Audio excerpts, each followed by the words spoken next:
Derek Badala here with Synthax and representing Digigram. Today we want to show you the new version of IQOYA Guest, using it with not only your web browser, but your smartphone. And how IQOYA Guest, along with IQOYA Connect, can connect to not only Digigram codecs, but third-party codecs. So today I've elected to use a Comrex Access so we can really show how powerful IQOYA Connect and Guest can be in any codec installation. So the diagram below me is your typical broadcast solution, and in this video we're going to specifically focus on IQOYA Guest for smartphone and web browser connecting to the studio with IQOYA Connect. And also, as I said earlier, we're going to use a third-party codec. So in our IQOYA Connect infrastructure, we will grab the settings for our third-party codec. We will log into our third-party codec GUI and put in those settings, which will register it on the IQOYA Connect infrastructure. In addition to that, we will go into IQOYA Guest on the IQOYA Connect infrastructure and create links that can be sent to third-party folks that are going to connect remotely, and I can assign those links to the third-party codec itself. Once I've done that and I receive the link on my smartphone, I put my link into my smartphone web browser. In this case, it's an iPhone, so this is Safari. And I'm going to go over to the Settings tab by simply tapping on that. And you're going to see some different settings if you've used IQOYA Guest before. We have operating mode, audio IOs. You can see it's an iPhone mic this time. We have our usual input options, streaming options, stereo, and quality. So we're going to start there. And you can see when I tap the actual streaming quality, I can choose anything up to 256 down to 32. I'm going to go ahead and choose 256.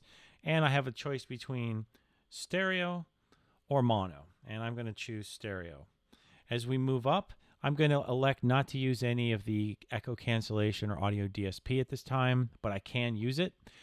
And since I'm using an iPhone, I only have my iPhone microphone. I'm not using a headset right now.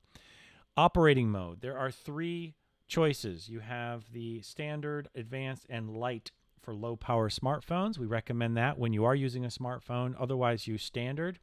And when you are using a smartphone that has music files or using a web browser, you can choose advanced. By choosing advanced, you'll see that it will reload the software.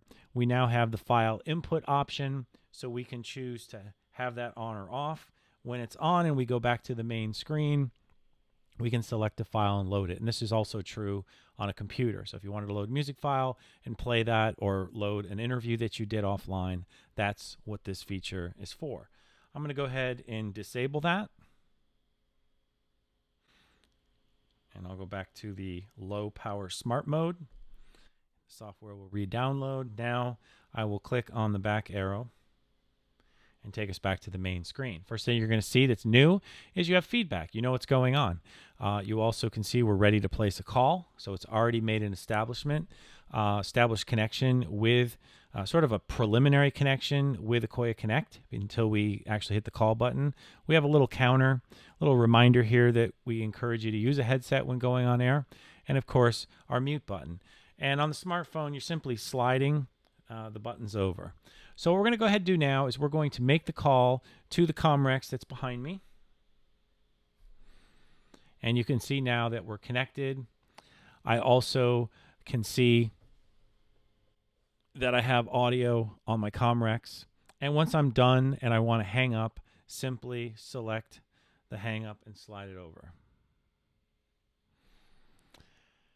That's it. Thank you for watching.